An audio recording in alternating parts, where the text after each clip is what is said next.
What was once euphoria turned into silence in a matter of minutes. After a historic home victory, complete with overtime and a guaranteed spot in the AFC Championship game, Broncos fans were pulled from one of the season's highest points to a harsh and cruel reality. From NFL Bo Nix, the quarterback who led this team this far is out of the season over, surgery scheduled, dream interrupted. In an instant, everything changed.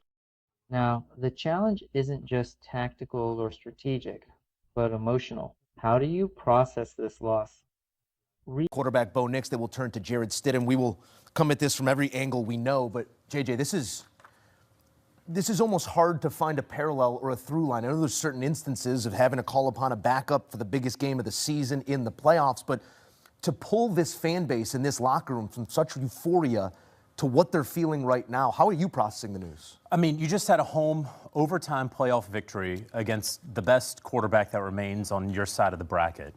You have now confirmed that you are going to play the home AFC Championship game next Sunday at 1 p.m. Mountain Time. It's the first AFC Championship game you've hosted in a decade when you went to Super Bowl 50 and ultimately won it. And you feel great about Bo Nix, who just helped you win that football game. And now, minutes later, I'm sure that there are people that are, still tailgating, that are enjoying the victory, right? A post-game party and learning about this. It is incredibly deflating. And there aren't that many examples that I can pull from. Remember a couple years ago, Brock Purdy against the Philadelphia Eagles. He's playing in that game. He winds up tearing his UCL, and there's a Josh Johnson that's in the mix there. That's the most recent one I can think of, but of course that happened in the championship game. You go back to 2007, Phillip Rivers tearing his ACL in the divisional round, but then playing on it in the conference championship game against New England, something that has never really been heard of and never been duplicated since. But this is clearly something that Bo Nix cannot play on. That does require surgery. And as Sean Payton said, he's dealt with this before. And whatever the timeline on recovery, he would not be able to recover quickly enough to even play in a Super Bowl. Again, surgery coming Tuesday for Bo Nix, and this puts a halt to, these legacy-defining drives, not just in games, Mac, but in seasons. When you look at what this robs Bo Nix of, it's just another representation that the game isn't fair to us sometimes. I mean, that's how it is in the National Football League, unfortunately. When we play the game, we know what we're signing up for, and some things you can't control. And unfortunately for Bo Nix in this situation, this was out of his control. And hearing the news now, it almost feels like the Broncos actually lost. It's deflating. Yeah. It's hard not to. A very, very emotional game, entertaining game, the ebbs and the flows, and they found a way to win on the heels of their young second-year quarterback and now getting the news that he is done. There's no probable or questionable. He is done. So it's going to be a very, very difficult task for Sean Payton to keep the morale together for the teams. And I really appreciate and I love that Sean Payton addressed this right now. Because with them playing on Saturday, you got enough time to kind of allow everything to soak in before you get back inside the building on Monday. Waiting till Monday, I think it would have did more harm than good. So getting this out now, getting in front of it now was very, very professional and smart of him. Yep. And now allowing the team to digest, not to mention the backup quarterback in Jarrett Stidham. Yeah. Now he understands and he knows when he goes into the building on Monday, he's operating as QB1. Heck, I wouldn't be surprised if he entered the building tomorrow to get it earlier. That's right. Right now. He's probably driving to the facility right now. No question, because you don't know who you're playing, but you have the ability to start prepping for either team, in the Patriots or the Houston Texans. I'm glad you bring that up because, Ben, you are familiar with what that task requires. Maybe not in an AFC championship game type stage, but Jarrett Stidham is one of two backup quarterbacks that didn't attempt a pass this year. Yep. The LA Rams and the Broncos are the only two teams in the NFL whose starter threw every single pass this season. Stidham is set for his first start since 2023, and man, you can't think of a higher leverage situation other than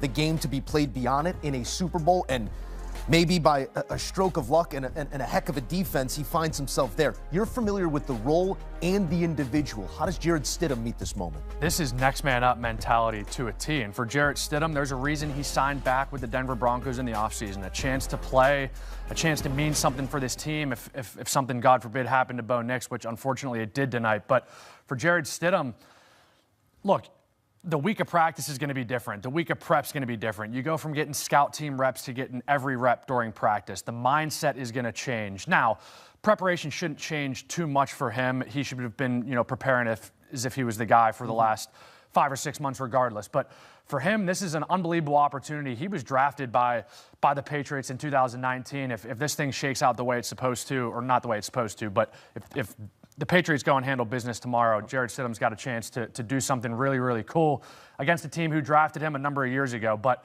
for him, there's certainly probably a lot of thoughts running through his mind right now. But if you're him, you can't ask for a better opportunity and a better stage to kind of introduce yourself to a national audience in a league that doesn't know much about you. I'm not saying this is a critique of Jarrett Stidham, but we remember the last time the Broncos found themselves in this sort of an opportunity. It was a less than Peyton Manning orchestrating that offense, and they still put a game plan together and find a way to get it done all the way and get their hands on that Lombardi. I'm having a hard time processing this moment for Bo Nix. And we heard head coach Sean Payton say he's a man of God. He has faith that everything happens for a reason. But when you look at the way he excelled and the way he climbed in the minds of many, Bo Nix has had a high belief in himself from the second he stepped on a football field, but he opened eyes this season. For it to end this way and not have an opportunity to open even more eyes, it does feel like Nix is being robbed of maybe a career-defining moment. It is, because playing in the National Football League, it's hard to get to this moment where you're playing in a conference championship game. It's hard. You say, don't take him for granted. Don't take Not him for rookie granted. year when you made it and you said it felt like this is what football is. Yes. I was fortunate. We got to that level my rookie year. That's all I knew. We got to the Super Bowl my rookie year. We won it my rookie year. I thought I was supposed to go every year. I thought that was the norm. Playoffs, conference championship game, Super Bowl, repeat, right? But then as I got older, I realized how hard it is to get to that level. When I had conversations with players from other organizations they were not as fortunate as I was. So for Bo Nix to understand and know, he did everything that he was supposed to do. This wasn't anything on Bo Nix. It was just the way the ball bounced. And now he can't finish the deal. He can't finish the drill. This team will not look the same in 2026. It will be a different team. You know what I mean? So when you get to this moment, it's like seize it. Seize it. Think about how many great quarterbacks we've seen that didn't get a chance to win a Super Bowl. Yeah. Right? And he has a legit chance, and they still have a chance as a team. Right? We know they still have a chance. We've seen Nick Foles beat Tom Brady in a Super Bowl when the quarterback who got paid went down. We saw Tom Brady fill in for Drew Bledsoe as a backup. We saw Jeff Hostetler fill in for Phil Simms as a backup and win a Super Bowl. We've seen it before, but it's hard. It's hard. And the thing is with those guys, they filled in the regular season. Nick Foles. That's right. Carson, right? Tom, Drew. Right? I can't remember exactly when Jeff Hostetler filled in for Phil Simms, but they filled in a time where you had room for error. Yeah.